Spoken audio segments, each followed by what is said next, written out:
revisando el examen y luego pues lo verán, los que no puedan, hayan llegado tarde, pues lo verán en la grabación. Entonces voy a compartir, a ver, ¿dónde tengo el examen?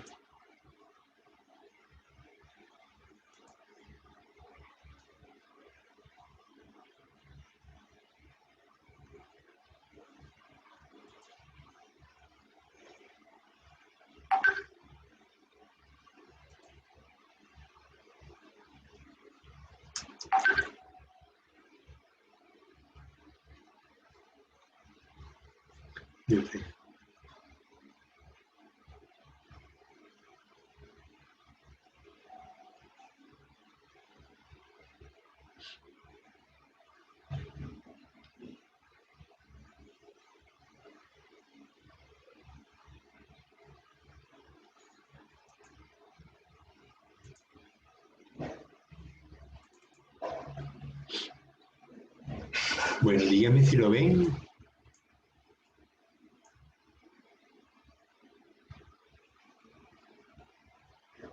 Sí, profe, sí se ve. Ok. De un comienzo, yo creo que ustedes tenían claro que cada pregunta podía tener varias respuestas. Esto me ha constituido mi costumbre de que los exámenes de múltiple escogencia suelen ser muy sencillos. Eh, entonces, por eso quise complicarlos un poco más, colocando varias posibles respuestas y que ustedes decidan si cuáles son válidas o no. Otros profesores no les gusta y prefieren colocar una sola respuesta. Muchas de las preguntas tenían más de una respuesta y yo veo que ustedes lo hicieron, bueno, lo hicieron muy bien. De hecho, eh, las notas son muy altas.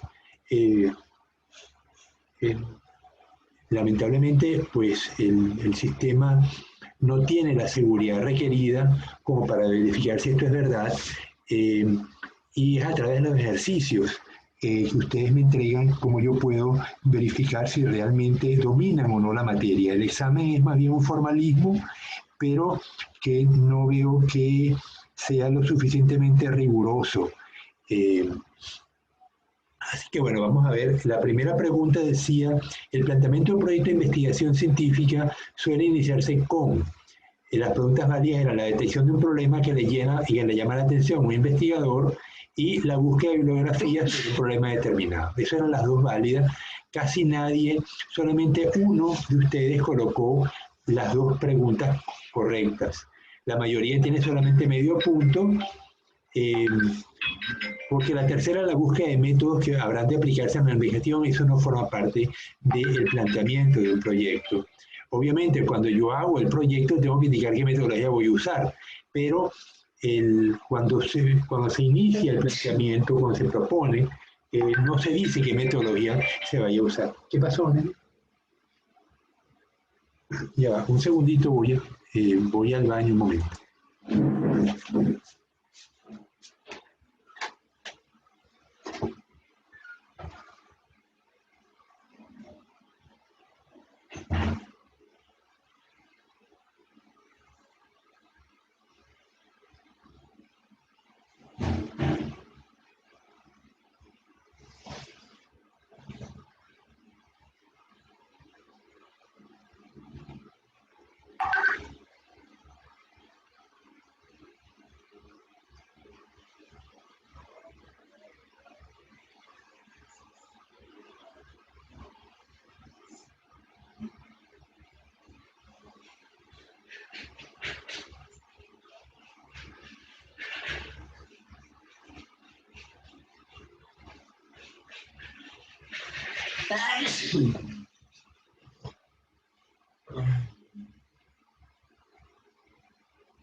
Ok, bueno, ya tenemos más estudiantes. Seguimos con la segunda pregunta. La introducción del texto de un trabajo científico debe contener, tenía también dos respuestas, una breve descripción del problema de trabajo y su importancia y la consideración de los avances científicos sobre el tema que se han logrado hasta la fecha.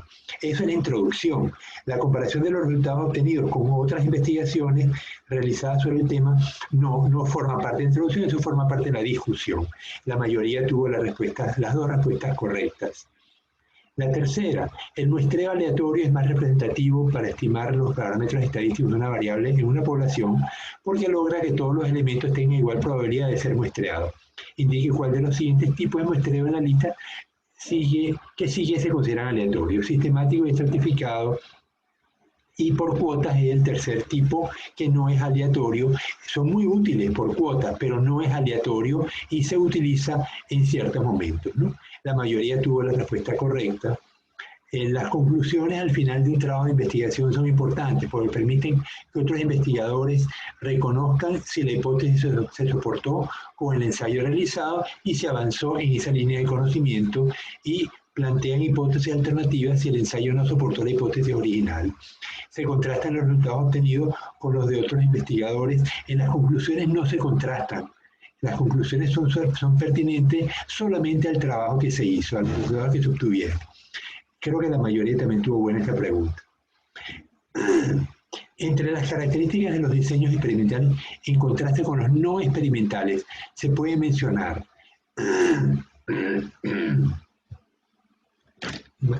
demasiadas horas hablando y ustedes pues pagan las consecuencias por ser la última clase que me toca hoy. Si estuviera fresco en la mañana, pues sería distinto. Se manipulan las variables bajo estudio a voluntad del investigador. Eso es solamente en investigación experimental. En la no experimental eso no se puede lograr. Se observa el comportamiento de las poblaciones en su ambiente natural. Eso es típico de las investigaciones no experimentales. Y finalmente, el investigador suele trabajar con fenómenos que ya ocurrieron también de las no experimentales. Solamente la mitad o dos terceras partes del curso tuvieron esta respuesta, las tres respuestas correctas. La primera casi todos, diría todos. Las otras dos, solamente una fracción del curso la tuvo bien y pareciera que no tuvieran claro que son investigaciones no experimentales y por eso es la designación de la materia, diseño experimental y no experimental.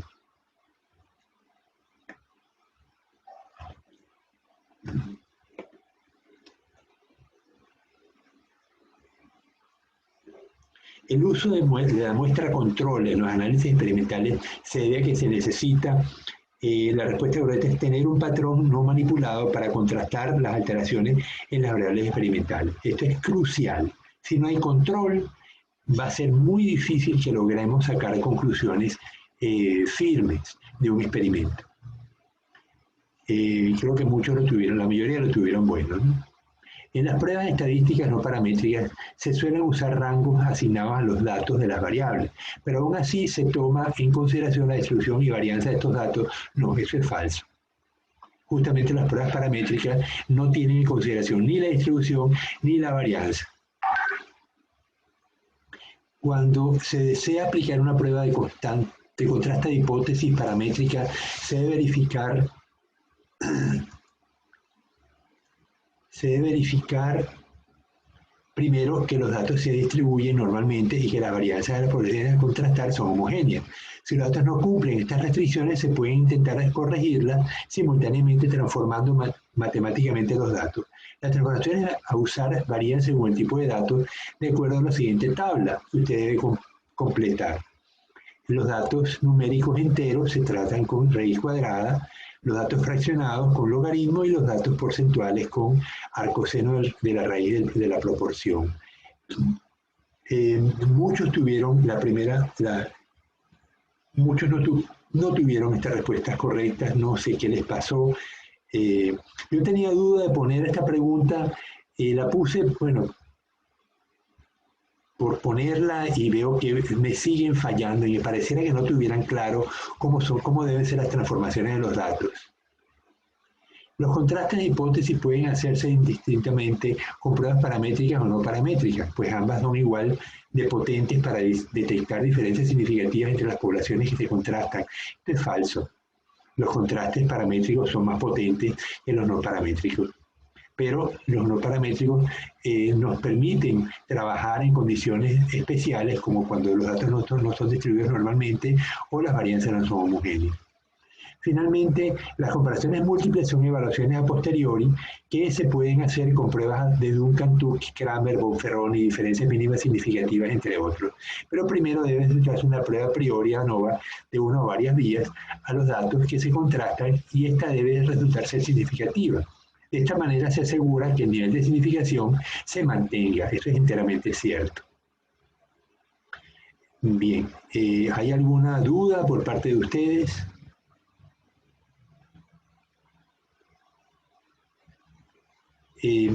La mayoría tuvo notas muy altas. No sacaron 10 porque la primera pregunta no respondieron las dos. Si no, entenderíamos que más de la mitad del curso hubiera obtenido 10, lo cual, ojalá fuera verdad. Normalmente las notas 10 en el examen no deben obtenerse nadie, porque las preguntas deben ser hechas para que nadie responda todo. Ese es mi principio. En mis exámenes casi nadie responde todo, pero eso no significa que yo no les ponga 10. Yo tomo la nota máxima y la llevo a 10.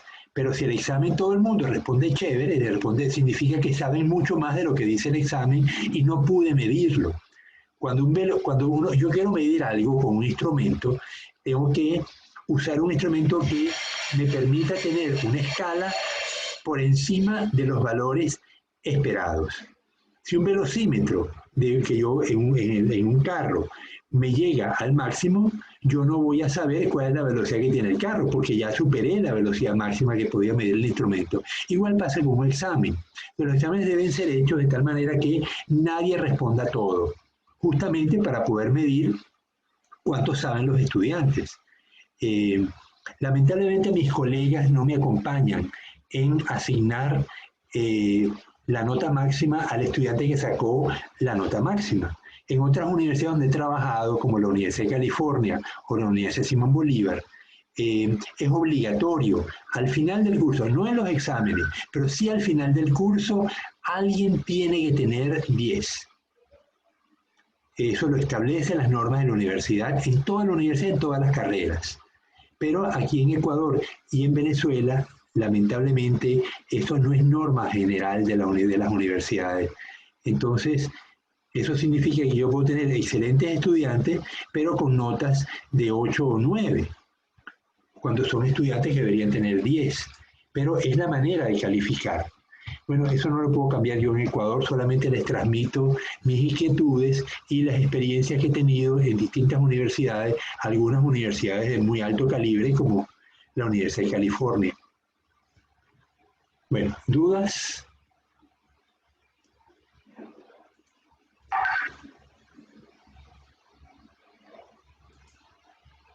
Ya va, un segundo que un estudiante me está preguntando algo, a ver si le puedo responder.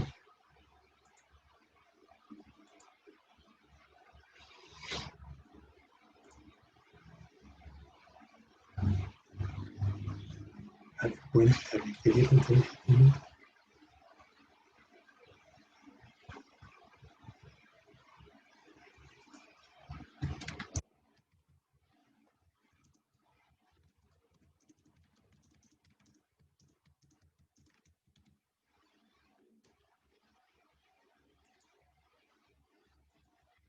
Que el decano me está escribiendo.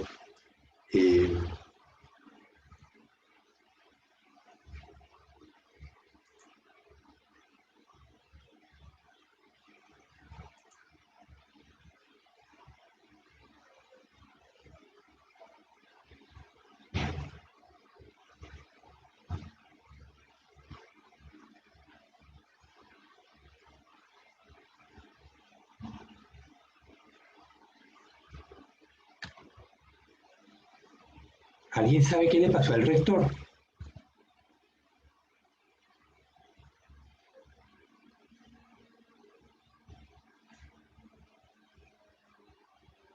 Pregunto de nuevo, ¿alguien tiene idea de qué le pasó al rector? No, profe, no. Tenía entendido que estaba con COVID. Ah, ok, pero ¿cómo te enteraste, Stephanie? En una clase de la mañana nos dijeron. Ah, En la página del rector también está Ajá, y también, un también video salen ahí.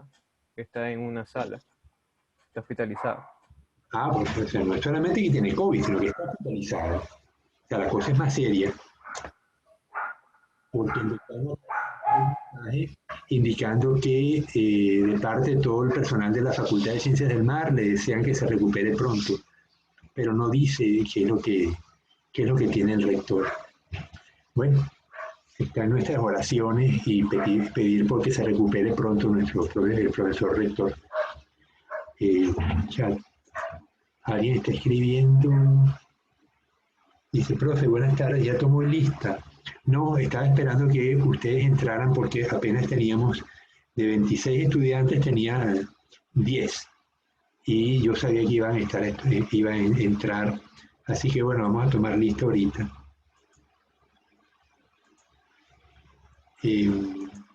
Entonces estamos en la 12ª clase.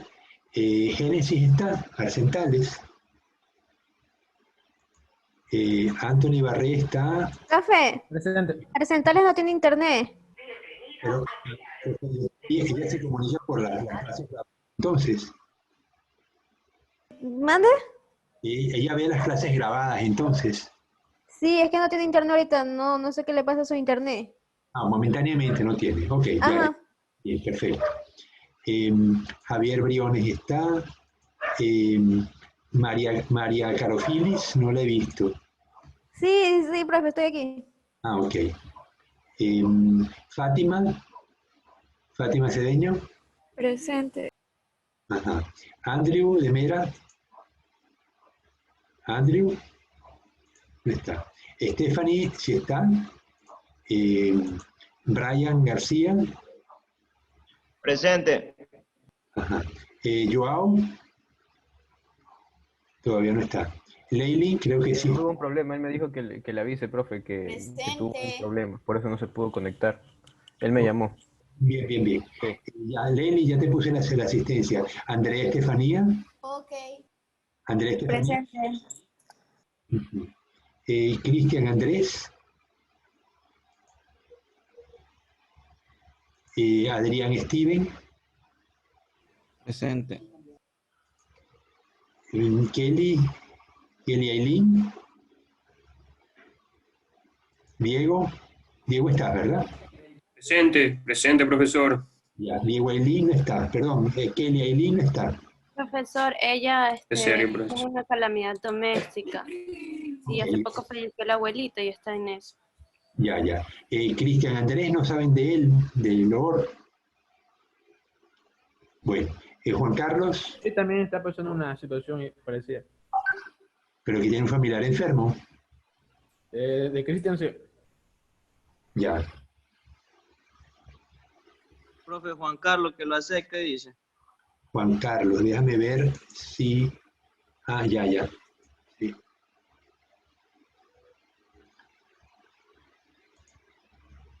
Bueno, seguimos.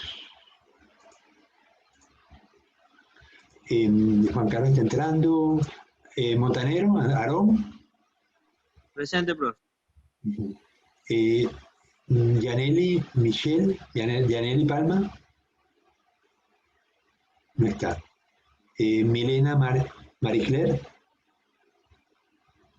Milena no está. Wandenberg, Jesús no ha venido casi a clase, pero presentó el examen. ¿Alguien sabe de él? Yo creo que no está con ustedes en quinto semestre, ¿verdad? No, profe. Ya, porque yo creo haberlo tenido en otros cursos. Pero curioso, presentó el examen, no salió mal, pero no viene a clase. Valareso Génesis, Presente, profesor. Víctor Alfonso Vinces, Presente, profesor. Mateo Zambrano, Presente. y Ángel Zambrano. Ángel no está. Presente, profe. Así está, ok. Entonces, Jesús Sánchez no está. Wandemer tampoco. Milena Marisler tampoco. Yaneli Michelle tampoco. Y son los últimos que me faltan. Bien. Bueno, y Andrew Josué de Mera, que tampoco parece estar. Bien. Les mandé un ejercicio a casa con un perrito. ¿Lo vieron? Profe, dice una compañera que la acepte. Sí, profe. Sí, lo vi. Milena Pincay Velasco.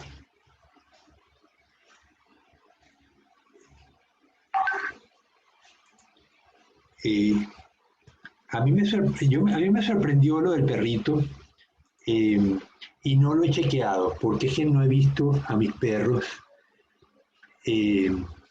¿Leyeron la noticia? Adrián, ¿la leíste? Sí. Diego, Sí, Diego, que los perros cagan con el magnetismo de la Tierra. cuando van a hacer sus necesidades se orientan con el magnetismo terrestre y se orientan norte-sur más que este-oeste. No dan datos, ¿no? Ellos dicen que verificaron a 1.500 perritos haciendo sus necesidades y consiguieron ese dato curioso. La pregunta que les hago, bueno, ¿qué tipo de datos recogeríamos y qué prueba estadística usaríamos para verificarlo? Es una prueba muy simple. No es de las que hemos estudiado en clase, por cierto.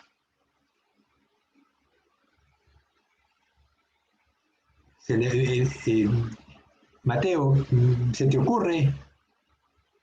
Primero, ¿qué datos recogerías?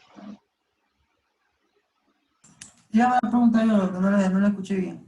Ya, Mateo, si fueras a verificar el experimento con los perritos, verías qué datos recogerías para saber si cuando el perro va a hacer sus necesidades mayores, ¿no? Porque cuando va a hacer sus necesidades menores, o sea, va a hacer pipí, a lo mejor no se cumple. El dato era cuando hacía sus necesidades mayores, cuando defecaban sólido. Se orientaban. Uno de los datos tal vez sería primero la hora en que lo hace. Bueno, también tú puedes recoger la hora en que lo hacen, pero la pregunta es si el animal detecta o no el campo magnético. No sabría qué datos recoger, tal vez la dirección en la que se ubican. Claro, ¿cómo lo harías, Mateo? ¿Cómo harías para detectar la dirección en que se ubican? No sabría cómo. Pero piensa un poco. ¿Qué instrumento necesitamos para orientarnos en general? Una brújula. Para identificar el norte, pero eso ya es. Dime, Mateo. Una brújula para identificar a qué dirección, norte, este. Claro, porque es que pudieran ser datos cualitativos. Se orientó norte-sur, este-oeste, o sea, dos categorías nada más. Entonces, porque la playa de Manta, la avenida del Malecón, está orientada este-oeste, mientras que la playa de Crucita Manta, o Crucita Jaramijó, está orientada norte-sur. Entonces, si es paralelo a la playa de Crucita, va norte-sur, si es paralelo al Malecón, está orientada este-oeste. Entonces, podemos tener dos categorías y ver cuando el perro de mi casa hace sus necesidades y vemos en cuál categoría lo encajamos. Si tuviéramos una brújula, como el perro tarda en hacer sus necesidades, nos da tiempo a medir. Entonces nos podemos acercar y verificar si en qué dirección exacta está el perro. Porque puede que no sea preciso, puede que se oriente norte-sur o noreste-suroeste o noroeste-sureste, cosas así, ¿no? Puede que no sea preciso en la orientación.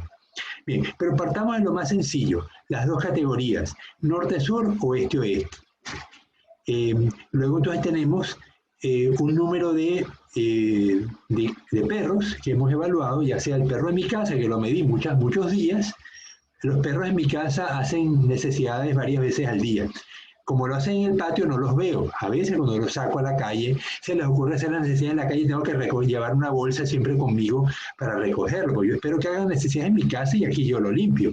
Pero en la calle tengo que estar recogiéndolo con una bolsa plástica. Lamentablemente en Ecuador todavía las autoridades no exigen que los dueños de perros salgan a la calle con sus mascotas y una bolsa plástica con un palito, con una paleta, para recoger en la bolsa plástica las necesidades del animal. Y más bien van dejando las calles llenas de excremento, que se ve feísimo.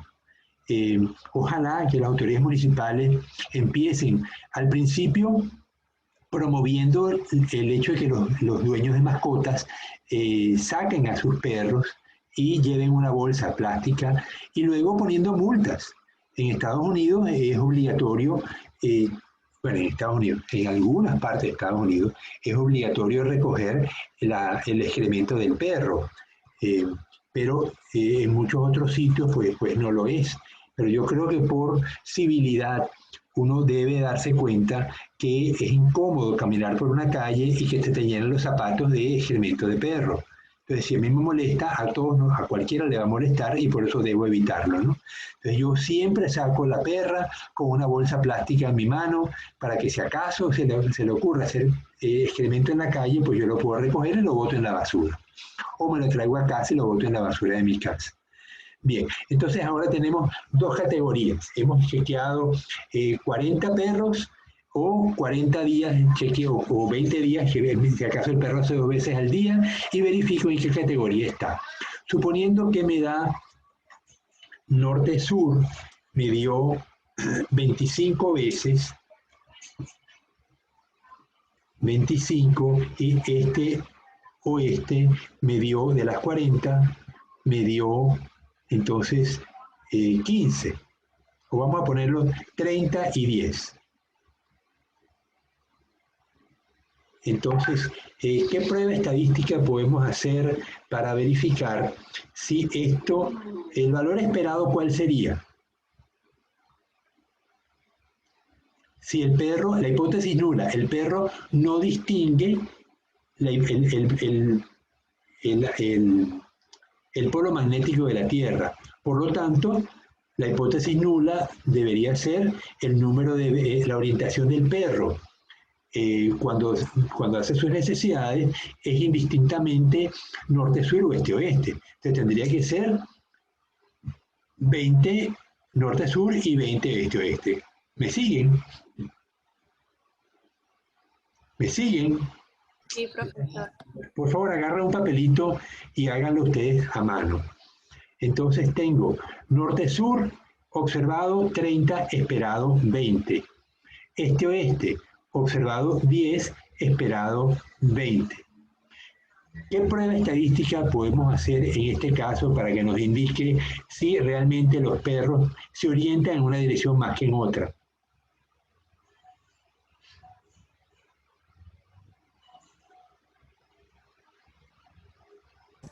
Profe, ¿puede repetir, por favor? Sí, hemos chequeado que 40 veces o 40 perros en la calle, verificamos si cuando hacen sus necesidades mayores se orientan, como dice el artículo de prensa que les pasé al WhatsApp. Y si fuéramos a medir en la calle y viéramos que tenemos de 40 animales, 30 estaban orientados norte-sur y 10 este-oeste, la pregunta es si realmente esto es significativo, que los peces se orientan más norte-sur que este-oeste cuando hacen sus necesidades, por lo que deberían detectar el campo magnético terrestre. La pregunta es, ¿qué prueba estadística se puede hacer en este caso? Sé que sería, profesor, decía, ahí estaríamos hablando de 2 grupos, ¿cierto? 2 grupos, sí. Porque si entonces se puede ser si en el caso que tenga... Ajá, dime, Diego, dime. En el caso que tenga normalidad, eso hablamos, pues si tiene 2 grupos puede ser una prueba T, si tiene normalidad y homogeneidad. En caso contrario se hace una prueba de Mann-Whitney. Claro, pero... Aunque estaba leyendo el artículo original, ajá. Ahí no dicen qué prueba usaron, ¿no? Aunque estaba... No, yo digo, o sea, en el artículo, en el estudio, en el paper. Ah, el original. Yo vi la noticia, pero no vi el original. Estaba viendo el paper ahorita y sale que estadística circular, algo así, y unas pruebas que nunca he escuchado. Claro, porque no lo hemos dado en clase todavía. Bueno, aunque esos temas no forman parte de la asignatura. Pero estadística circular existe, porque en todo caso ellos usaron una brújula y midieron el ángulo en que el perro hizo sus necesidades. De todas maneras, lo podemos simplificar como lo tenemos aquí, en 2 categorías nada más, norte, sur, este, oeste. Si esta categoría que estamos haciendo no funciona, entonces pudiéramos buscar una más precisa, que fue la que ellos usaron, que es la categoría circular, los análisis circulares. Están en el libro SAR, en el último capítulo del libro del SAR. Ya va, déjame cerrar la puerta del cuarto y me la dejaron abierta.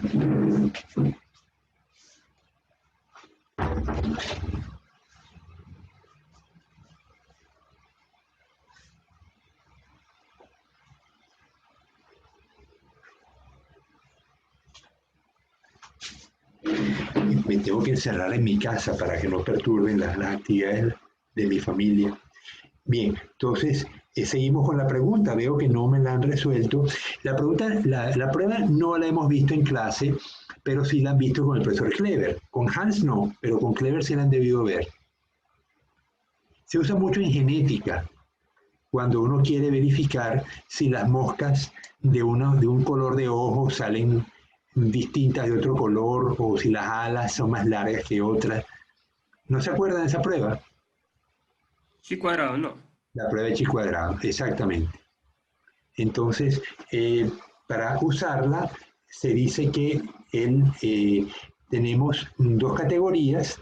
El valor observado es 30-10, el valor esperado es 20-20, y lo que hacemos es que Chi cuadrado es igual al valor observado menos el valor esperado elevado al cuadrado dividido entre el valor esperado, es la sumatoria de eso, ¿no?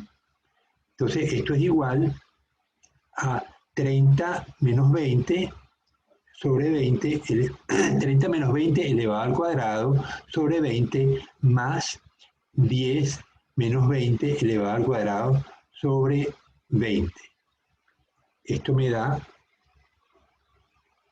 30 menos 10, 20, 10 elevado al cuadrado son 100. 100 entre 20 me da ¿cuánto? Me da 10, me da 5 más 5 me da 10. El número de grados de libertad es 2 menos 1 por 2 menos 1, o sea, son 2 por 2. Entonces son 2 columnas menos 1 y 2 filas menos 1. Esto me da 1 por 1, me da 1. O sea, tengo un grado de libertad y la prueba de Chi cuadrado con grado de libertad tiene al 5% es 3,84. Entonces el Chi cuadrado obtenido, que es 10, es mayor al Chi cuadrado de la tabla, que es 3,84, y concluimos que, si estos fueran los datos, 30 y 10, que los perros sí se orientan en el sentido del eje del polo norte terrestre, del polo magnético terrestre, en sentido norte-sur. Esta sería la prueba que usaríamos, una prueba de Chi cuadrado. ¿Se entendió? Yo pensaba que les iba a gustar el ejercicio, pero como están participando de una manera tan calladita, pienso que... O sea, no... profesor, esa prueba como quiera se utilizaría para datos de conteo. Sí, la prueba de Chi cuadrado se usa siempre para datos de conteo. Es como cuando hacen de hembra y macho para la población. Cuando les toque trabajar con peces, uno de los elementos que se miden es la proporción de sexos. Entonces se miden el sexo de tantos ejemplares. Muchos peces son difíciles de ver porque o no están maduros, hay que abrirlos, ¿no? Sí. Hay animales como por ejemplo el dorado que tiene un dimorfismo sexual. El macho tiene una frente mucho más pronunciada que la hembra y fácilmente distinguimos un macho de una hembra, pero la mayoría de los peces no. Hay que abrirlos y ver la gónada. Y la gónada, pues la del macho, suele ser de un color más claro, más blancuzca, que la de la hembra, que suele ser más rosada. Pero a veces el animal no está maduro, entonces no tiene gónada. Así que tampoco sabemos qué sexo es. Entonces, saber los sexos en los individuos pues es complicado. Muchas veces el sexo, la proporción de sexo se altera por problemas de mortalidad. A veces los animales los migran de manera distinta o las hembras ponen sus huevos o se reproducen en zonas distintas de donde están los machos. Y eso pues genera una diferenciación sexual en la población. Cuando nacen se mantiene el 1 a 1, o sea, una hembra por cada macho, pero posteriormente en el desarrollo del animal puede que se altere y que la mortalidad sea más alta en uno que otro. Hay especies que las hembras son mayores que los machos, otras que es al revés. Cuando los machos son territoriales, el macho suele alcanzar un tamaño mayor que la hembra. Entonces, eso me altera también la tasa de captura. Cuanto mayor es el organismo, pues a lo mejor puede escapar más fácilmente o es capturado por las redes más fácilmente. Entonces, estas alteraciones me pueden generar cambios en la proporción de sexo.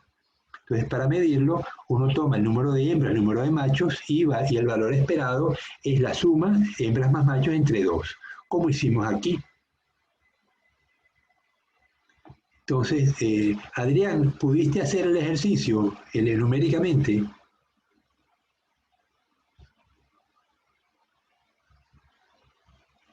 Aún no, profe. Pero tenías papel y lápiz, pues lo que quieres que lo hagan. La prueba de I² es igual a la suma del valor observado menos el valor esperado elevado al cuadrado dividido entre el valor esperado. Entonces, en este caso era 30 menos 20 entre 20 más 10 menos 20 entre 20. Las restas están elevadas al cuadrado. Y en este caso me dio 5 más 5 dio 10, que es mayor a 3,84. Por lo tanto, se concluye que los perros sí se orientan. Si estos datos son correctos, los perros sí se orientarían en la posición norte-sur cuando van a hacer sus necesidades. ¿Por qué lo hacen? Bueno, Dios sabe, ¿no? Eso es otro problema distinto. Pero el ejercicio, la noticia no daba datos de cómo los animales lograban percibir esa orientación magnética, ¿no? Diego, ¿tú leíste algo al respecto? De hecho, estoy leyendo ahorita eso. Pero creo que en el estudio creo que no había encontrado, pero ya estoy leyendo, ya le confirmo. Ya. En el caso de las palomas mensajeras o los gansos, han detectado que en el cerebro de estos animales han encontrado magnetita. La magnetita es una manera como el hierro se presenta en la naturaleza y responde a un imán, como su nombre lo indica, es magnético, ¿no? Entonces, la magnetita permite que el animal detecte la posición de las líneas magnéticas porque en su cerebro está respondiendo a sensores. O sea, la magnetita se mueve de una manera en el cerebro del pájaro y logra permitir que el animal sepa en qué dirección se está desplazando. Esta parte ya es fisiología animal que me imagino que... Profe, dime. aquí he estado leyendo que aún en el estudio, o sea, eso está como un enigma, aún no se sabe. Okay. Uno no sabe si lo hacen conscientemente o si es una función vegetativa. Profesor, y los salmones también se orientan, ¿no? Cuando regresan. Los ríos, Sí, algo así. pero los salmones es posible que también respondan al campo magnético terrestre, pero también responden a la química del agua donde ellos nacieron. porque ellos primero tienen que llegar al río donde nacieron, a la desembocadura, y luego por ahí se orientan y van río arriba y llegan hasta el sitio donde ellos nacieron. Hay una orientación química, pero también debe haber una orientación geográfica. Y estas cosas pues son muy nuevas. Yo creo que poco a poco los investigadores se han ido percatando de la capacidad que tienen algunos animales de percibir el campo magnético terrestre, ¿no? Bueno, hemos dedicado 1 hora a este ejercicio. Vamos a entrar en materia. Wandenberg, ¿estás presente? Sí, biólogo, buenas noches, ¿qué tal? ¿Cómo estás? No. ¿Sí me escucha? Sí.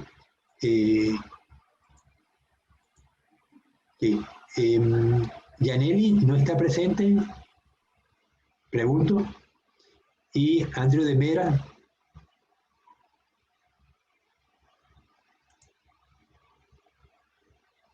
Andrew de Mera no está, ok. No, quería aprovechar, como vi que Wandenberg entró. Bien, entonces hoy vamos a comenzar el capítulo 4. Nos quedan 3 capítulos todavía. El 4, que es una extensión del análisis de varianza. Nos queda el capítulo de regresiones y correlaciones. Y finalmente unos diseños experimentales que se hacen para detectar interacciones entre las variables. Ese es el último capítulo que vamos a ver. En el diseño vamos a ver ahorita la extensión del análisis de varianza con bloques aleatorizados. Les quería primero decir por qué uno trabaja con esto. Muchas veces, aunque ya lo hemos discutido en otros momentos en clase, cuando uno quiere hacer un experimento en el campo, no puedes controlar todos los ambientes. Si yo estoy en el laboratorio y tengo unas plantas que voy a cultivar, yo puedo comprar macetas o recipientes plásticos en la tienda, los lleno con arena. La arena me aseguro que esté bien lavada para que no tenga casi nutrientes, y los nutrientes se los pongo yo a voluntad, porque yo voy a regar la arena con una solución nutritiva que va a tener la cantidad exacta de nutrientes que yo le voy a poner. De esa manera yo voy controlando la permeabilidad del suelo, la granulometría, la disponibilidad de nutrientes, la temperatura, la luz. Yo puedo hacer el experimento en una nevera donde tengo una temperatura controlada, donde tengo la luz controlada, porque yo le pongo tantas horas de luz, tanta oscuridad. Entonces ven que progresivamente voy controlando más y más variables. Eso significa que tengo que tener unos sistemas de control costosos, ¿no? O sea, un experimento controlado de esta manera, pues tiene un costo elevado. Muchas veces no tenemos tanto dinero y no nos podemos dar el lujo de poder tener tanto control en las variables, y tenemos que ir al campo y trabajar en el campo. Por ejemplo, la ULEAN tiene varias estaciones agrícolas. Tenemos una en los Bajos, tenemos otra en Lodana, cerca de Puerto Viejo, y hay otra en Pedernales, otra en el Carmen, y finalmente tenemos otra en Chone.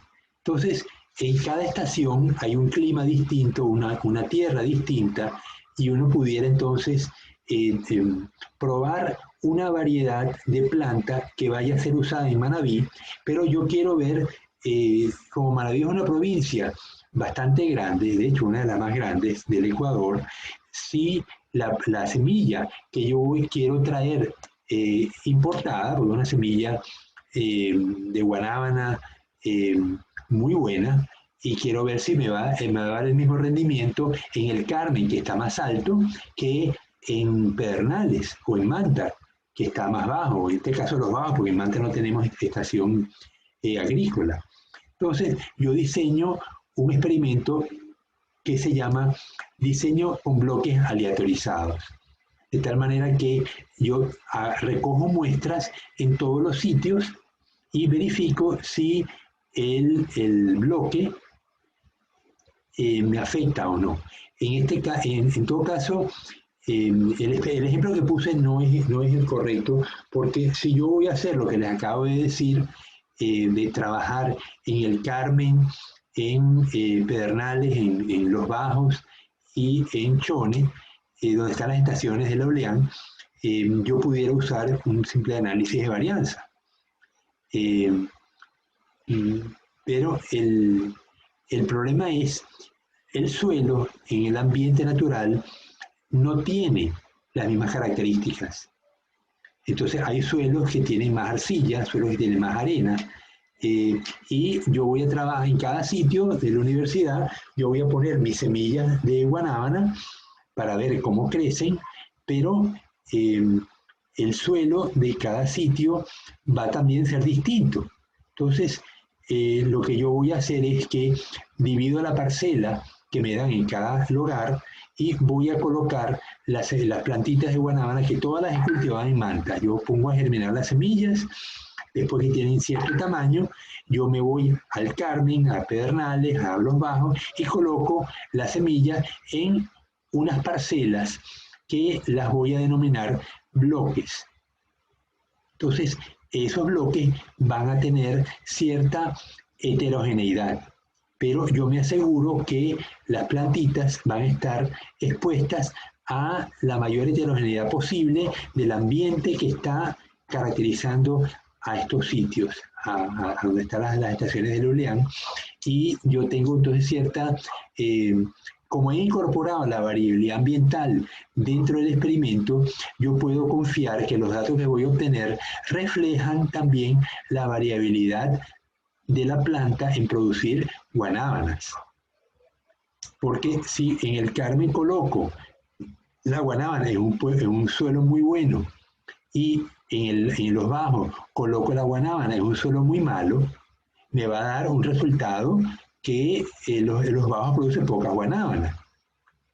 Pero no es que en Los Bajos, es que es el suelo que yo escogí en Los Bajos, que era un suelo muy pobre. Entonces, yo tengo que tener, en Los Bajos, yo debería tener suelos buenos y suelos malos. Igual que en el Carmen, yo voy a tener suelos buenos y suelos malos, para incorporar la variabilidad ambiental de cada sitio en el experimento. De lo contrario, cuando vaya a promover el uso de las semillas de guanábana, no voy a poder decir cuántas guanábanas se espera obtener en el Carmen o cuántas guanábanas se espera obtener en Los Bajos. Se dan cuenta de la naturaleza del problema, por qué es necesario usar esta técnica de bloques aleatorizados. Entonces, voy a compartir el ejercicio.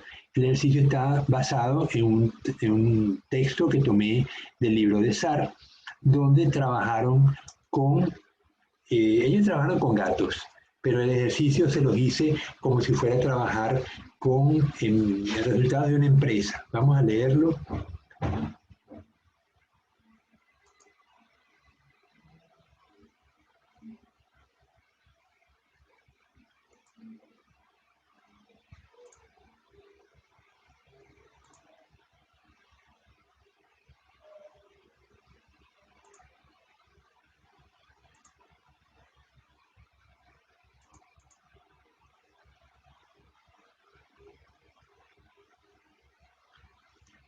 Ok, ¿lo ven?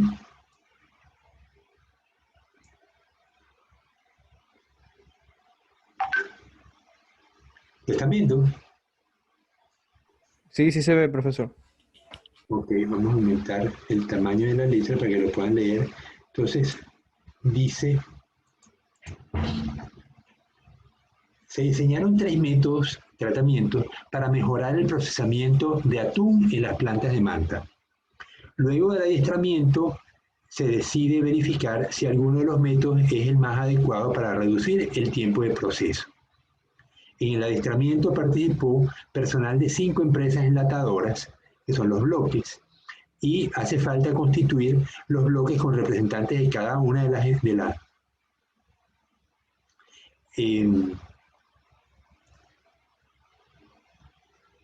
Bueno, hace falta constituir los bloques con representantes de cada una de las 5 empresas. Y los resultados fueron, entonces tengo la empresa 1, 2, 3, 4, 5, me proveyó a 3 personas que se entrenaron en el curso. Entonces, yo tengo que cada empresa tuvo personal entrenado en los 3 tratamientos. Lo que quiero saber es cuál tratamiento me da el menor tiempo de proceso, porque cuanto yo menos tarde en procesar el atún, mayor cantidad de latas voy a poder producir.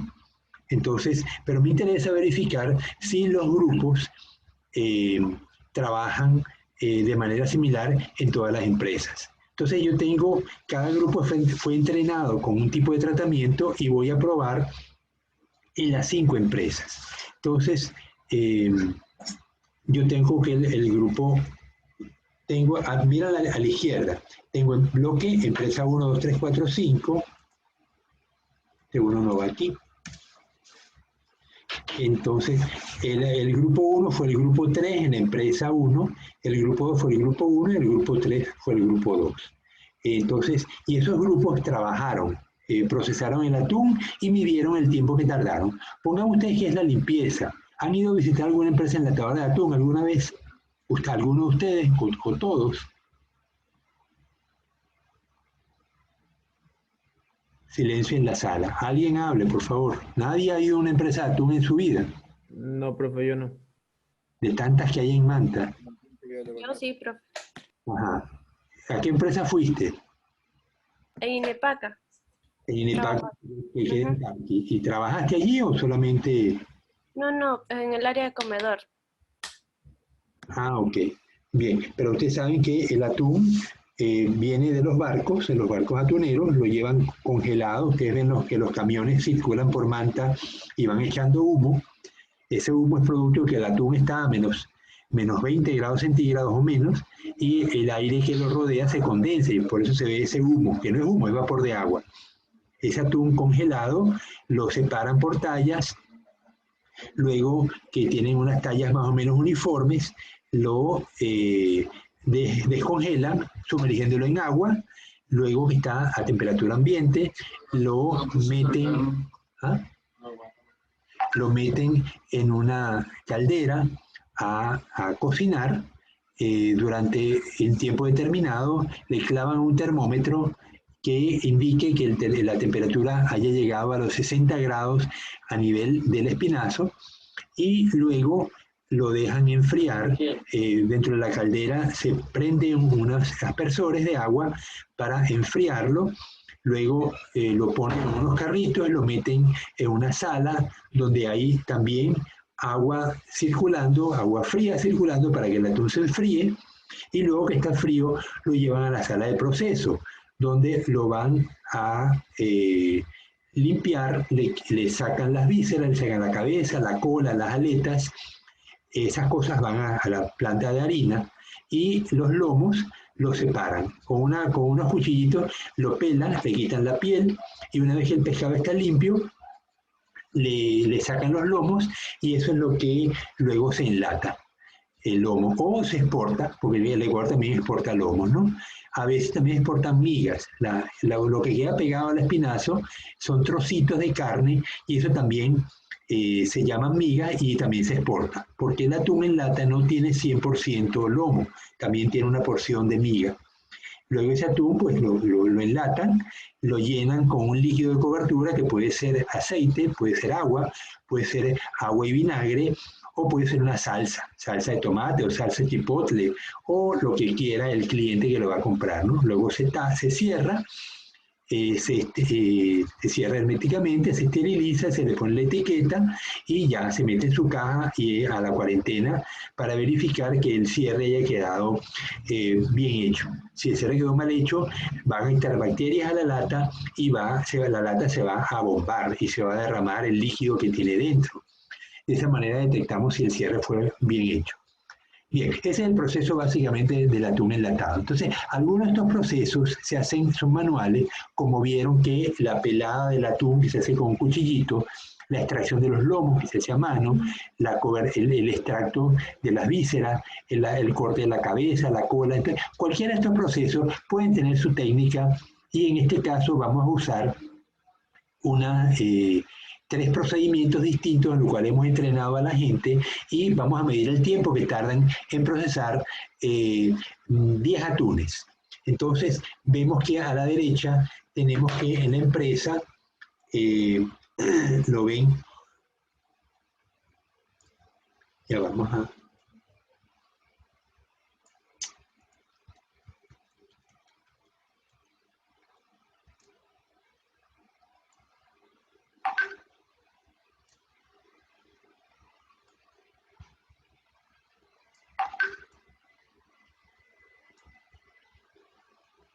Ok, entonces tenemos que formar los bloques, y los bloques al azar. Los bloques van a ser, va a haber 5 bloques, donde el bloque 1 va a tener representantes de los 3 grupos. Es decir, tengo el tratamiento, fíjense que cada empresa mandó a 3 empleados, y cada empleado se entrenó en un tratamiento. Entonces tengo tratamiento 1, tratamiento 3. Entonces yo tengo, de la empresa 1, tomo, ¿cuál fue el grupo que trabajó con el tratamiento 1? Fue el grupo 2, que fue 8.25. Entonces pongo tratamiento 1, 8.25, que son minutos que tardó ese grupo, ¿no?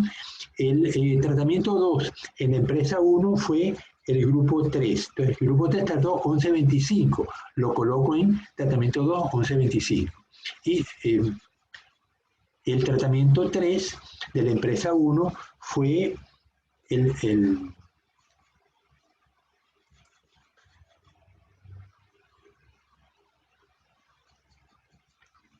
a ver, tengo el tratamiento 1, fue el grupo 2, 8.25. El tratamiento 2 fue el grupo 3, que es 11.25, y el tratamiento 3 fue el grupo 1, que dio 10.75, y lo coloco acá a 10.75. Entonces, ven cómo se construyó la cuestión, ¿no? Entonces, ahora vamos con el bloque 2. Tengo también que tener representantes de la empresa 2. Entonces, el tratamiento en la empresa 2, el tratamiento 1 fue usado por el grupo 1, que fue 11, lo coloco allí. El tratamiento 2 fue usado por el grupo 2, que fue 11.75, lo coloco allí.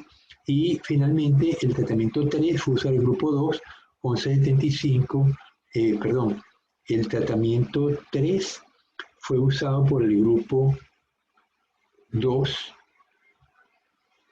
y el tratamiento 2 fue usado por el grupo 3.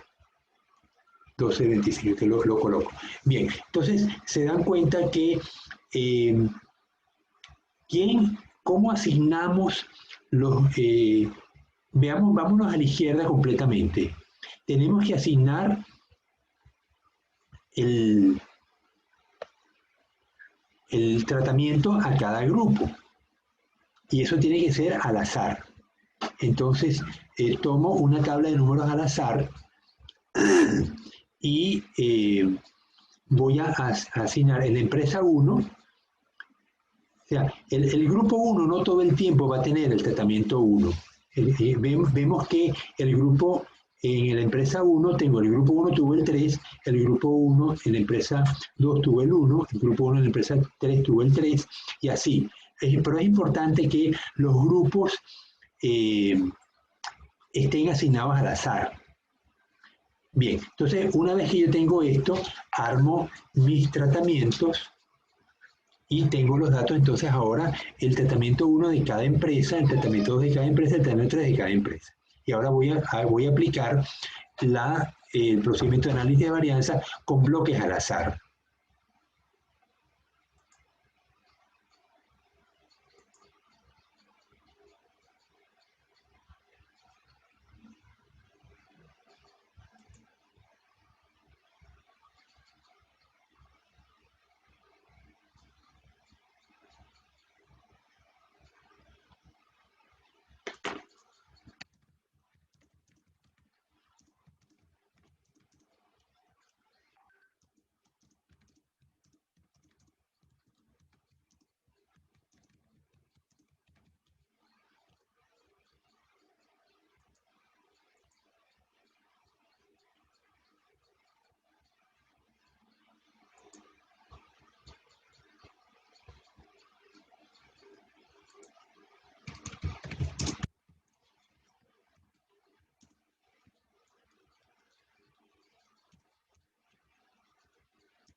Ya, ok. Entonces,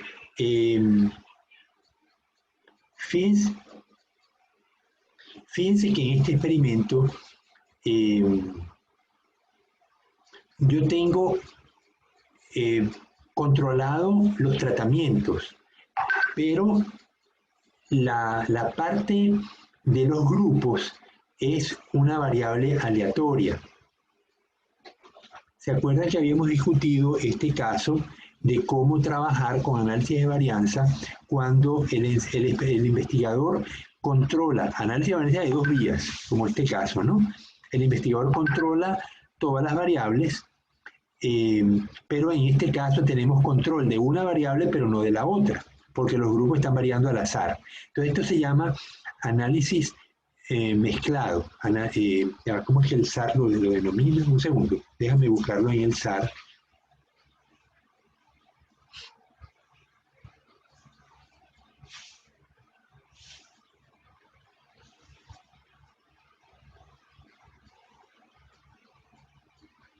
Sí, es el modelo 3.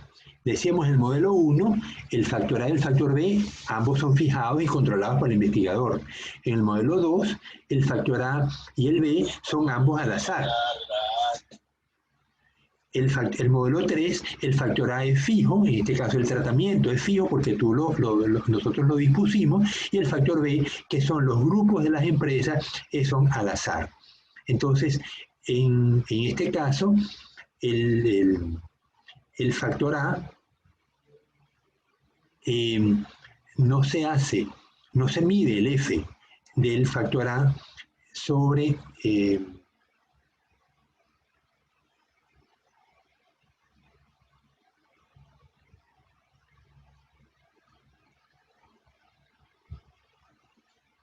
ya va, un segundo. Quiero estar seguro de que estoy leyendo donde debo.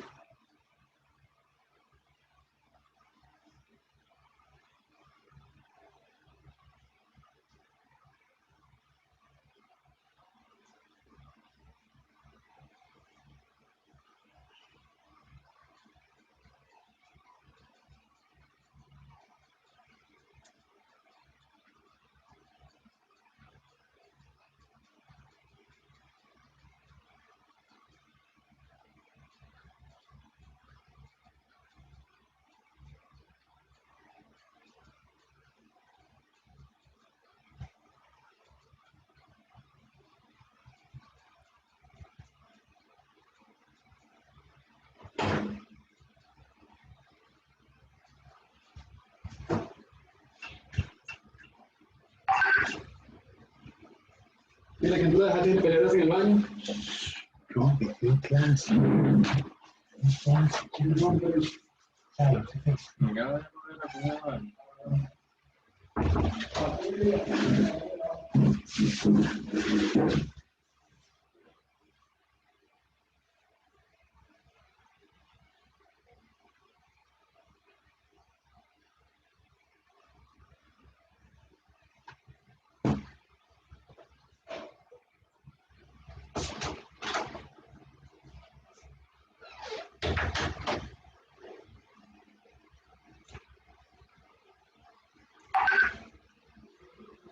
Entonces, cuando tenemos este caso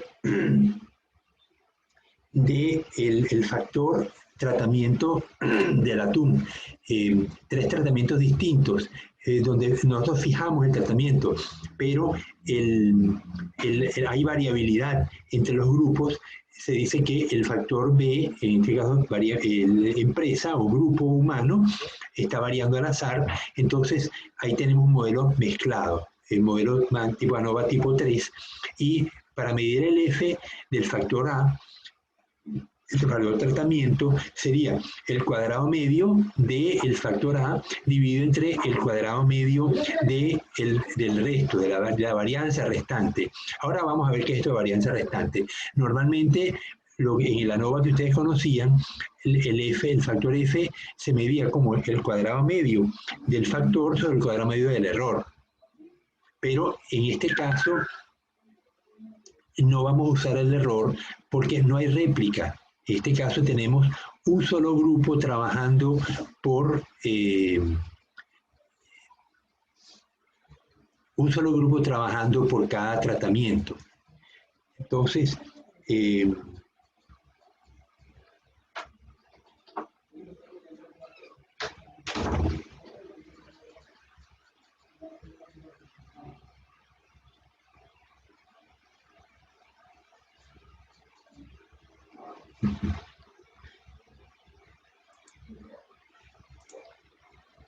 bien, entonces vamos a ver cómo trabajo. Ya tenemos armado nuestro, ¿lo están viendo? Tenemos armado ya nuestros tratamientos. Tenemos los bloques, que son los 5 bloques. Los tratamientos están destacados en negrita.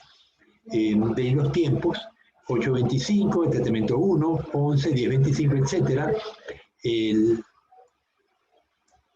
Las sumas, vamos a proceder a las sumas. Entonces sumo los tratamientos, obtengo el promedio de cada tratamiento, tengo el número de puntos en cada tratamiento y luego tengo los bloques, suma de los bloques y promedio de cada bloque. Luego la suma total no es más que la suma de todos, de las 3 sumas de cada tratamiento, y el promedio general, ustedes saben que se calcula pues promediando todos los valores, ¿no? De los tratamientos 1 al tratamiento 3. Luego vamos a calcular la suma de cuadrados. La suma de cuadrados de los tratamientos lo han hecho ya varias veces, no es más que cada valor menos el promedio general elevado al cuadrado. Entonces tomo 8.25, le resto el promedio general 10.47, que es K17, y lo elevo al cuadrado. Esto pues me da un valor. Esto lo hago con cada uno con 11.25, 10.75, le voy restando el promedio general 10.47 y al final obtengo una suma de cuadrados que me da 21.73. Luego, la suma de cuadrados del error. Sabemos que tenemos el promedio de, cada valor, 8.25, que le voy a restar para calcular el error. Le resto el promedio de su respectivo grupo.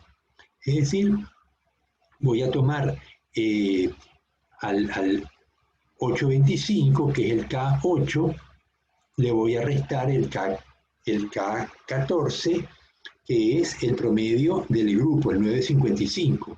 Al tratamiento 2, al 11.25, le voy a restar el valor correspondiente a su promedio, que es 11.30, y lo elevo al cuadrado, y así sucesivamente. Entonces la suma de cuadrados del error es la diferencia entre cada punto y el promedio de su respectivo grupo. Finalmente voy a trabajar con la suma de cuadrados de los bloques. La suma de cuadrados de los bloques, bueno, se lo pueden imaginar. Yo tengo la suma de los bloques y el promedio de cada bloque. Entonces le voy a restar al 8.25, le resto el promedio de su bloque, 8.25 menos 10.08, y lo elevo al cuadrado. Y así obtengo la suma de cuadrados de los bloques. Bueno, aquí me faltó sumar esto, que lo puedo hacer ahorita, pero... bueno, lo tengo acá, la tengo aquí la suma, 5.17, solo que aquí tengo la de los tratamientos y aquí tengo la suma de cuadrados de los bloques. Bien, ya tenemos entonces la suma de cuadrados calculada. Ahora vamos a ver cómo armamos el resto. Tenemos que construir una tabla de análisis de varianza. Entonces, la suma de cuadrados totales, 157, el promedio general 10.47, la suma de cuadrados de los tratamientos.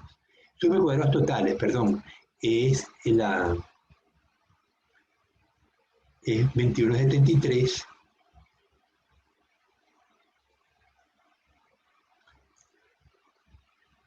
Suma de cuadrados totales 21.73. La suma de cuadrados de tratamiento, ¿cómo la calculo?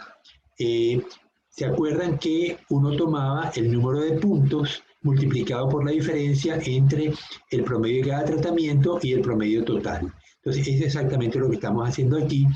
Tomo 5 puntos multiplicado por el promedio de tratamiento 1, 9.55, menos el promedio general, 10.47, elevado al cuadrado, más los otros 5 puntos del tratamiento 2, multiplicado por la diferencia entre el promedio del tratamiento 2, 11.30 y 10.47, y finalmente los 5 puntos del tratamiento 3 multiplicado por el promedio del tratamiento 3 menos el promedio general. Esto me da la suma de cuadrados de tratamientos, y los grados de libertad son 3 tratamientos menos 1, 2.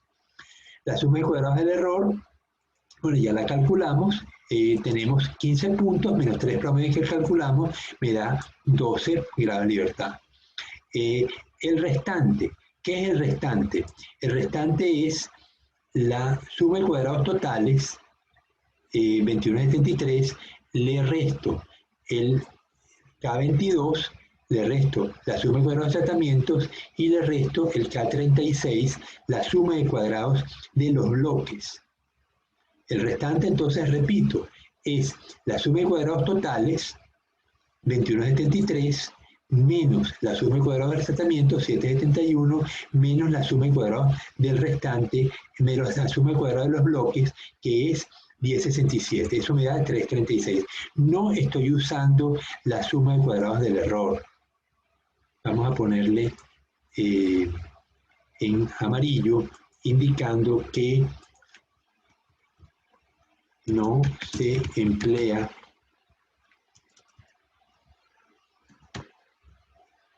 en este caso.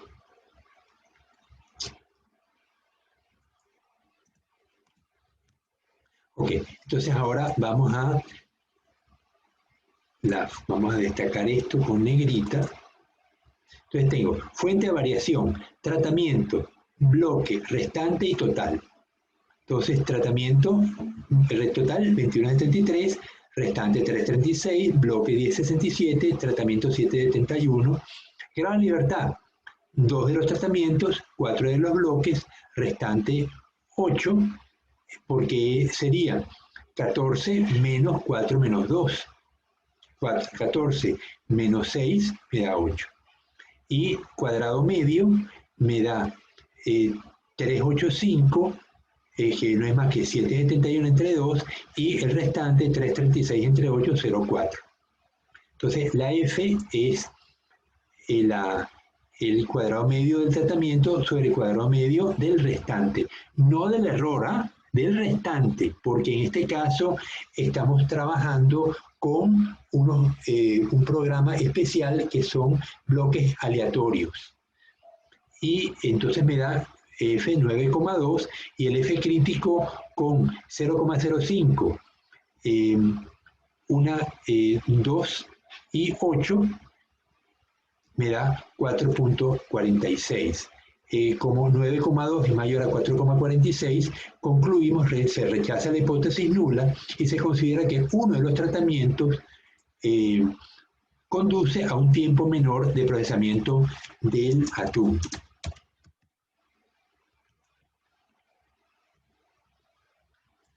¿Cuál fue el tratamiento que tardó menos? Vamos a ver los promedios. Uno tardó 9.55, 11.30 y 10.55. Habría que aplicar una prueba de Tukey para verificar si 11.30 es distinto a 10.55. La diferencia entre ellos, vamos a ver, tratamiento 1 versus 2, tratamiento 1 versus 3 y tratamiento 2 versus 3. Igual, 1 versus 2 sería 11 menos 9.55 igual 10.55 menos 9.55 y igual 11 menos. Entonces me da 1.75, 1 y 0.75. Es posible que la prueba de Tukey me diga que 1 y 3 y 2 y 3 no se diferencian significativamente, pero bueno, que a lo mejor 1 es menor que 3, 1 es menor que 2, pero que 2 y 3 no se diferencian significativamente, ¿no? Entonces el tratamiento 1 sería el que recomendaríamos para la... Vamos a ponerlo en verde. El que recomendaríamos para las empresas, que adopten las empresas, porque dio significativamente menor el procedimiento se logra en menos tiempo que los otros dos tratamientos que no difieren entre sí. Si hiciéramos la prueba de TUGI, estoy proponiendo, ¿no? Entonces, es importante ver que ¿cuánto era el cuadrado medio del error? Si lo hubiéramos calculado, la suma de cuadrados del error era 14,03 y los grados de libertad eran 12. El cuadrado medio del error es igual a esto entre esto. Me da 1.2.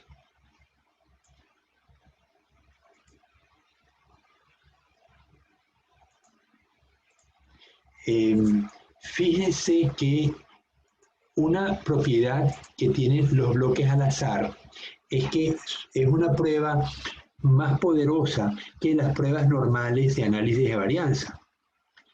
¿Por qué lo digo?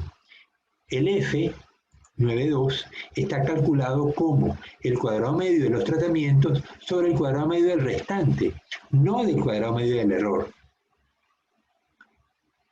El F, si hubiéramos usado el cuadrado medio del error, sería igual a 385 entre 1,2 y me da 329. 329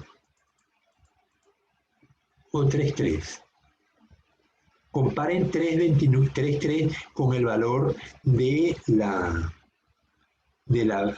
valor crítico, 446.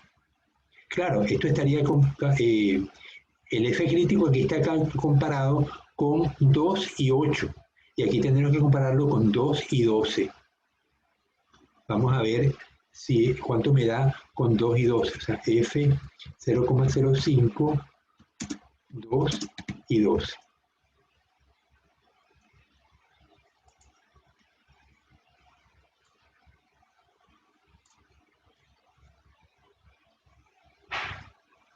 .680 es la tabla de F.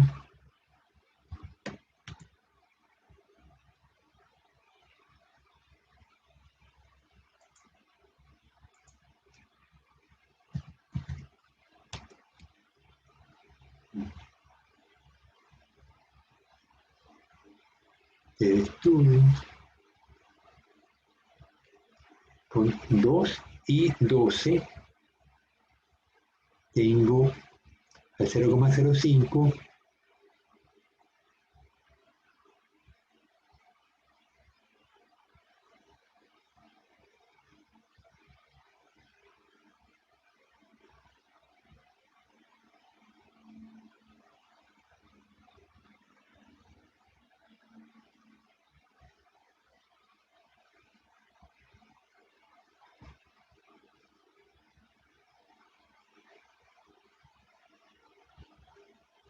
2 y 12 me da 3,89 con una cola.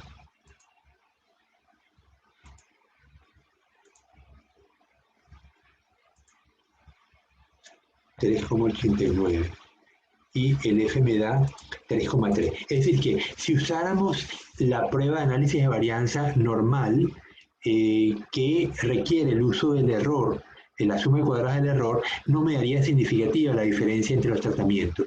Pero como es una prueba de bloques al azar, la prueba es más poderosa porque no tengo que usar el dato del error, sino el dato del restante. ¿Qué es el restante? La diferencia entre la suma de cuadrados totales menos la suma de cuadrados de los tratamientos menos la suma de cuadrados de los bloques. Y eso me da un valor más pequeño en el denominador. Por lo tanto, me da un valor de F más alto y la posibilidad de obtener valores más significativos. Necesito que me digan si se entendió esto o hay que volverlo a explicar.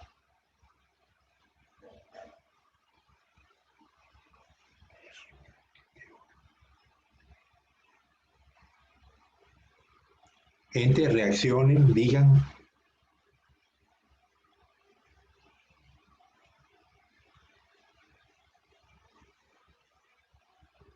No se queden mudos, ¿vale? Si tuvieran dudas, por favor, díganlo, lo vuelven a explicar, no hay problema. Pero necesito que dominen esta técnica porque eventualmente les va a hacer falta. Todo lo que estamos viendo acá en clase lo van a usar. en el transcurso de sus carreras. Obviamente, si se dedican a trabajar en la parte experimental de la biología, que es la parte que me preocupa que ustedes dominen. Yo necesito que se sientan como pez en el agua con el manejo de estas técnicas para que cuando les toque diseñar los ensayos, pues sepan cómo manejarlos, ¿no?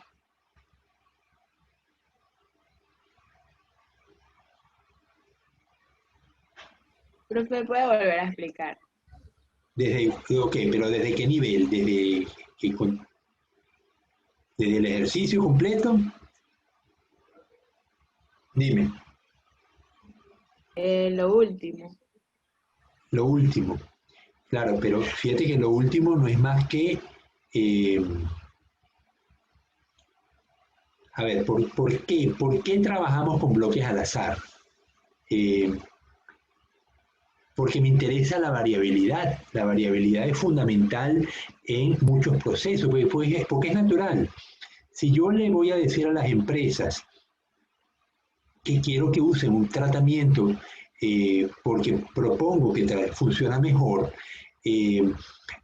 puede que la variabilidad entre los grupos humanos que lo van a usar es tal que no dé valores, no dé resultados significativos.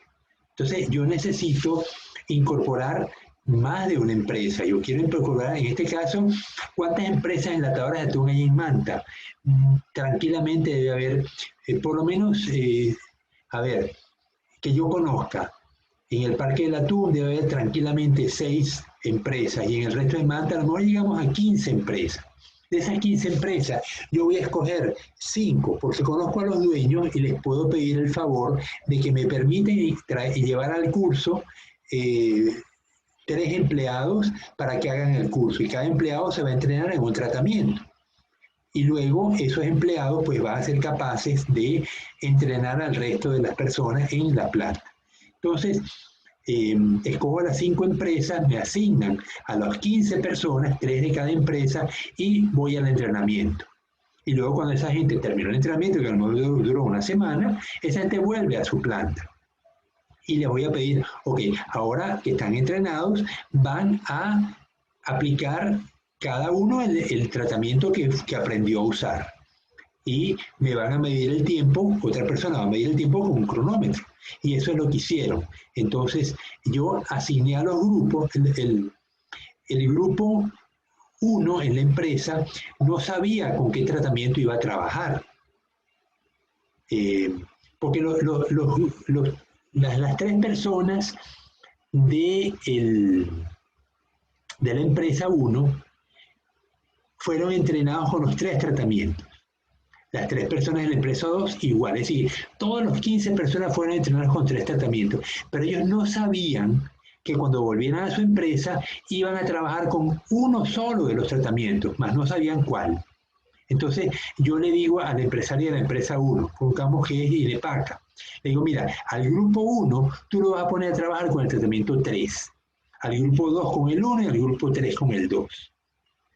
De tal manera que los muchachos no saben con qué tratamiento iban a hacer hasta que les dicen. Y de esa manera, pues, aplican el tratamiento y me reportan el valor, que es lo que estamos viendo acá. El grupo de la empresa 1 que trabajó en el tratamiento 1 es el grupo 2. El grupo tratamiento 3 lo usó el grupo 1, el tratamiento 2 lo usó el grupo 3. Y ellos me reportan el valor, entonces yo pongo tratamiento y le asigno el valor que me reporta la empresa 1 para el tratamiento 1. Igualmente hago con la empresa 2, 3, 4 y 5.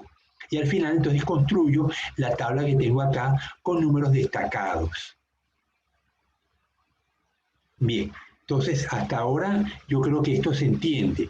Y la variabilidad me la va a dar el hecho de haber asignado al azar los muchachos que fueron entrenados, porque ellos no sabían con qué tratamiento iban a trabajar hasta que se lo dicen. Entonces, todos tienen la misma cantidad de atún, todos tienen los mismos materiales, lo único que van a cambiar es el procedimiento, cómo van a usar los materiales sobre el atún. Y eso me da esta diferencia de tiempo.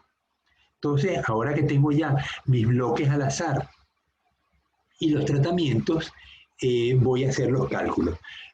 ¿Por qué no me interesa ver la variabilidad entre los bloques?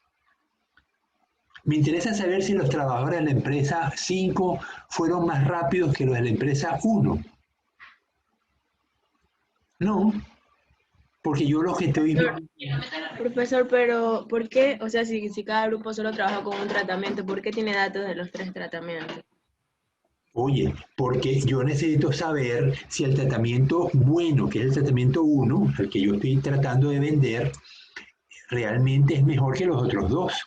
¿Y cómo lo pruebo? Yo le pido a un empleado en cada empresa que pruebe el 1, pero también le tengo que pedir que prueben el 2 y que prueben el 3. Y de esas pruebas yo voy a sacar si el tratamiento 1 realmente toma menos tiempo para procesar el atún. Pues, ¿qué pasa si no hay diferencia significativa entre los 3? Entonces, lo que yo estoy diciendo, que el tratamiento 1 es mejor, no es cierto. Claro, debe tener pruebas de los 3 para poder decir que el 1 es mejor y así. Claro, pero además la prueba tiene que tener contemplado la variabilidad de los empleados en una empresa. Hay alguna... realmente existen pruebas como esta que toman más de un valor por empresa. Pongamos el tratamiento 1, en la empresa 1 no lo ejecutó una persona, lo ejecutaron 3 personas y tenemos entonces 3 valores. Pero es una prueba distinta, no la voy a explicar ahorita. Ahorita estamos con algo más simple que es un valor por tratamiento por empresa. Pero es importante darse cuenta que estamos comparando tratamientos. Los bloques no me importan. A mí no me interesa saber si la empresa 1, los empleados de la empresa 1 trabajaron más rápido que la empresa 3. Puede que sea verdad, pero no me interesa comparar empresas, me interesa comparar tratamientos. Si la empresa 3 fueron más rápidos, entonces van a aplicar la mayor velocidad a los 3 tratamientos. Pero yo sigo insistiendo que quiero saber si el tratamiento 1 es mejor que el 3, aún con empleados que trabajan más rápido. ¿Se dan cuenta del problema? De que por qué no me interesa comparar empresas, sino comparar los tratamientos. Profesor, pero incluso si nuestra cantidad de bloque es menor, puede ser mayor, en este caso, la variabilidad. Cuanto mayor cantidad de bloques metas, mayor es la variabilidad que estás metiendo, ¿no? Pero también la muestra es más representativa. Pero hubiéramos podido trabajar con 3 bloques perfectamente, en lugar de 5. Pero tienes que tener cuidado de que a ti te interesa vender un producto, que el producto represente las posibilidades de Manta. Y si en Manta hay 20 empresas que procesan atún y solamente trabajaste con 2, la representatividad de tus datos es mucho menor que si trabajaste con 15, pero que trabajaste con 5. 2 versus 5, pareciera que no hay mucha diferencia, pero cónchale, trabajar con 15 empresas hubiera sido complicado. Trabajar con 2 es demasiado poco. Tú necesitas darle representatividad a tu experimento y por eso se trabajaron con 5 empresas. Bien, esta discusión es previa a los cálculos. Ahora vamos a los cálculos. Entonces, todo análisis de varianza tiene un conjunto de cálculos. El primero, la suma de los tratamientos y en este caso la suma de los bloques. Hasta ahora no habíamos trabajado con bloques, pero aquí sí, en estas pruebas, trabajamos con tratamiento y trabajamos con bloques. O sea, sumamos vertical y sumamos horizontal. Y calculamos también los promedios de cada tratamiento y los promedios de los bloques. Hasta ahora habíamos trabajado en los análisis previos que habíamos visto en esta materia, trabajamos solamente con tratamientos, nunca con bloques. Entonces, la suma de los tratamientos, bueno, sumo los tratamientos simplemente. Calculo el promedio de los tratamientos uno por uno y calculo el número de puntos de cada tratamiento. Luego tengo la suma total y el promedio total, que no es más que la suma total entre 15, que es el número de puntos. Y esto me da entonces el promedio general, que es el que me va a permitir calcular los pasos que siguen. Porque ese promedio general yo lo voy a usar para calcular las sumas de cuadrados. La suma de cuadrados total, ¿cómo la consigo? Bueno, tomo cada punto y le resto el promedio general y lo elevo al cuadrado. Y esto me da... Aquí tengo un error y es que no es tratamiento, esta es la suma de cuadrados total.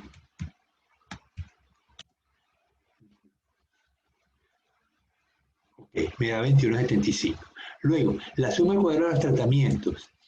También lo habíamos calculado en los análisis de varianza previos, donde tengo el promedio de cada tratamiento menos el promedio general multiplicado por el número de puntos. Se llama promedio ponderado. Entonces, a 9.55, que es el promedio de tratamiento 1, le resto 10.47, que es el promedio general,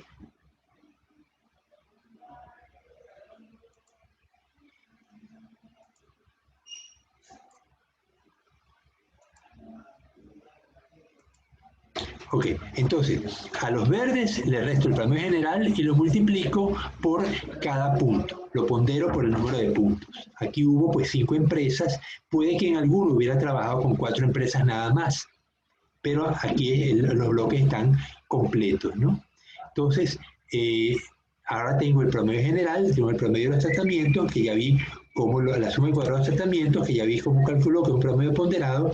Finalmente, la suma de cuadrados del error, que no la voy a usar, la calculé porque me interesaba que vieran qué pasaba, pero lo que me interesa es la suma de cuadrados de los bloques.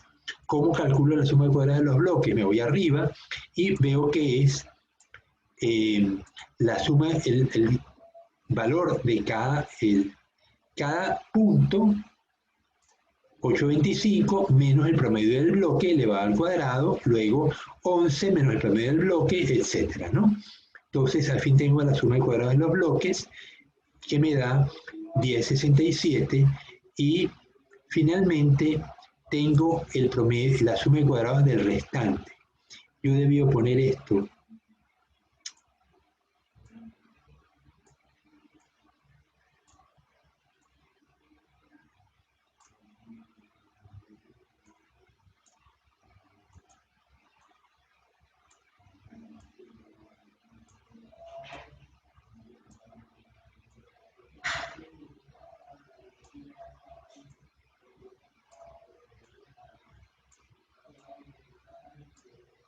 Ok, entonces ahora tengo la suma de cuadrados de los bloques, la suma de cuadrados del restante, ¿y cómo la calculo?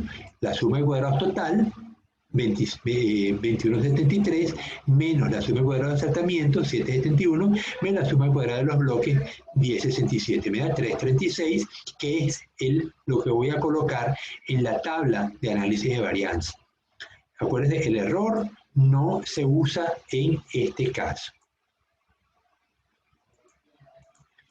Bien, entonces, el suma de cuadrados de tratamientos, 7.71, suma de cuadrados de bloques, 10.67, restante 3.36, total 21.73, grado de libertad de los bloques, tratamientos 2, de los bloques 4, del restante 8 y del total 14. Cuadrados medios, divido el tratamiento, suma de cuadrados entre el grado de libertad, y como no me interesa la F de los bloques, simplemente lo dejo en blanco. Entonces me da ahora que el F va a ser 385.04 y me da 9.2, que es mayor al F de la tabla, 4.46.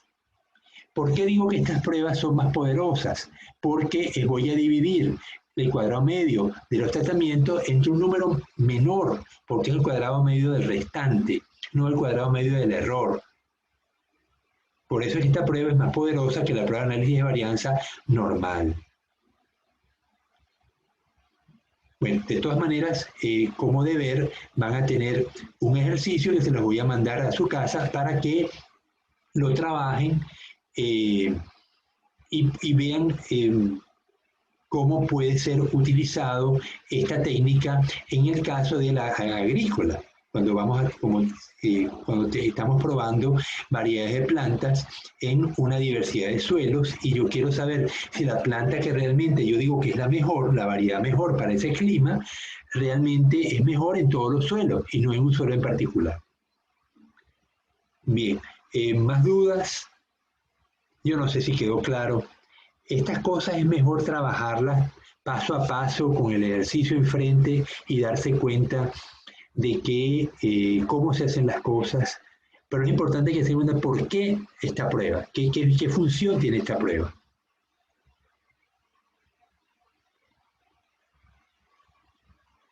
Diego, dime algo.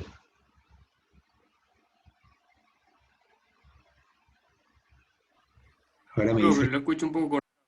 No sé si sea mi internet o qué. se escucha entrecortado. No, es que todos están muy callados hoy, eso me tiene preocupado.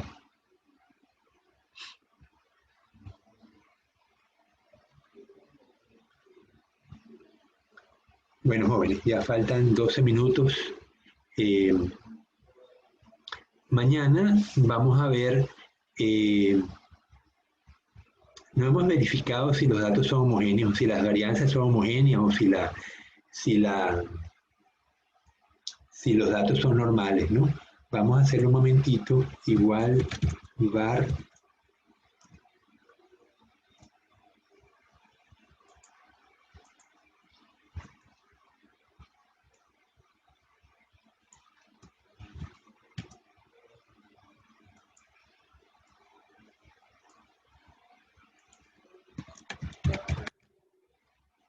Las varianzas se ven muy homogéneas, ¿eh? Voy a dividir Fmax, sería la mayor entre la menor, igual 1.23 entre 1.10. No, 1.12. Las varianzas son homogéneas. Y los datos, no sé si son normales, ¿no? Vamos a verificarlo. Para eso tengo que abrir la prueba del Infostat y tengo que colocarlos de manera que estén listos para el Infostat.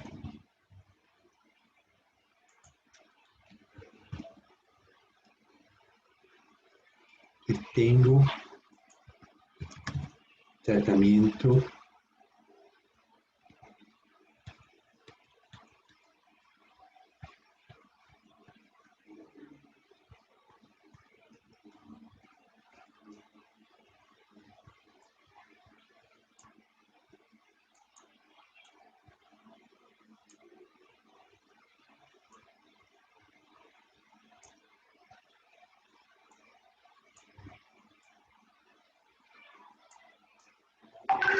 ok, entonces tengo tratamiento y aquí tengo tiempo.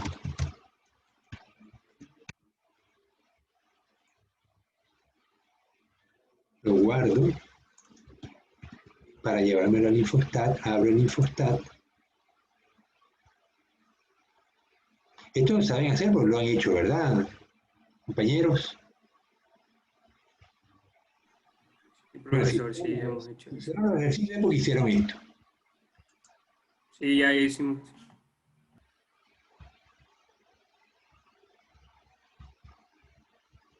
Yo lo que sueño es que ustedes lleguen al 10º semestre y cuando empiecen a hacer sus tesis y trabajan con sus datos, ustedes digan, mire, yo sí sé hacer esto. Y se usa tal prueba y tal prueba. Y se sienten como pez en el agua. Nueva tabla. Ya no lo están viendo. Ya va. Vamos a compartir. Comparto el Infostat.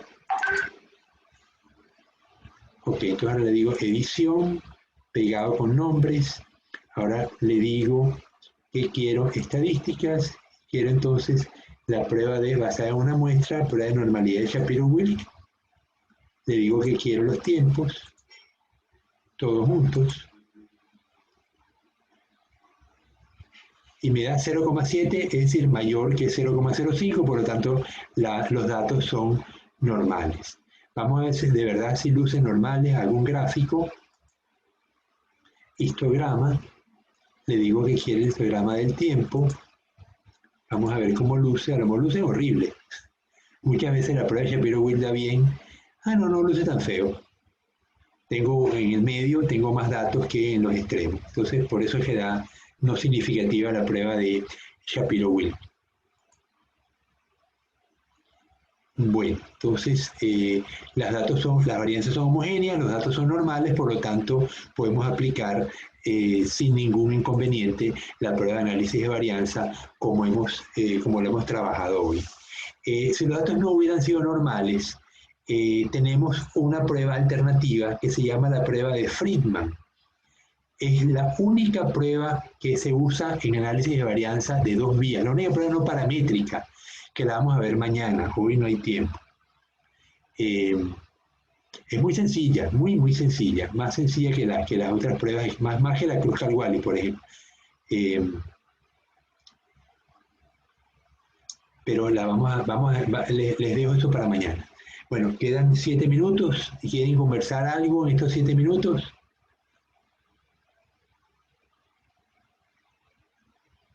Thais, Stephanie, están calladitos todos. Fátima.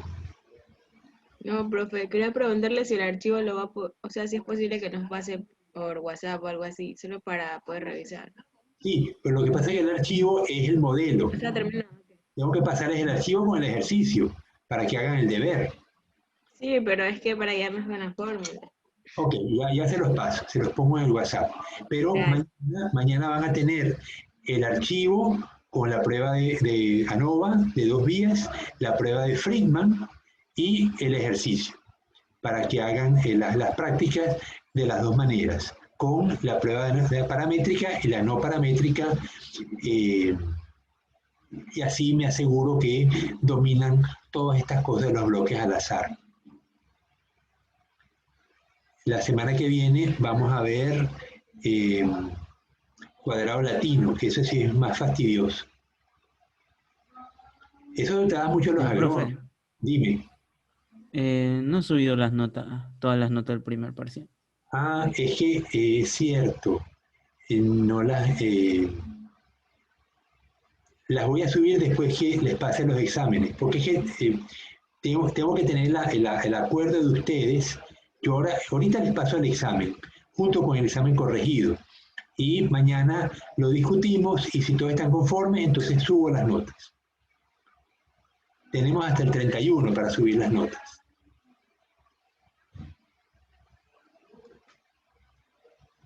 Bueno, otro comentario. Zambrano, dime algo.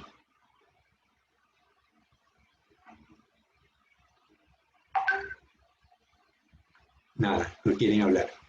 Bueno, vamos a parar la clase, faltan 5 minutos. Entonces nos vemos mañana. ¿A qué hora?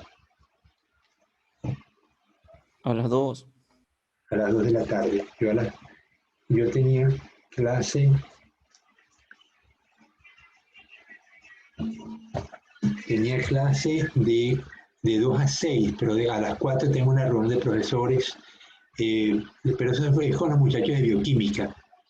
Yo les diré que vamos a comenzar la clase un poco tarde. Bueno, entonces nos vemos mañana a las 2. De todas maneras, ya les paso, Stephanie, el ejercicio para que lo vean, y le pongo la página del libro donde está desarrollado, para que lo vean y lo puedan leer si quieren. Bien, hasta mañana entonces. Hasta mañana, profe, gracias.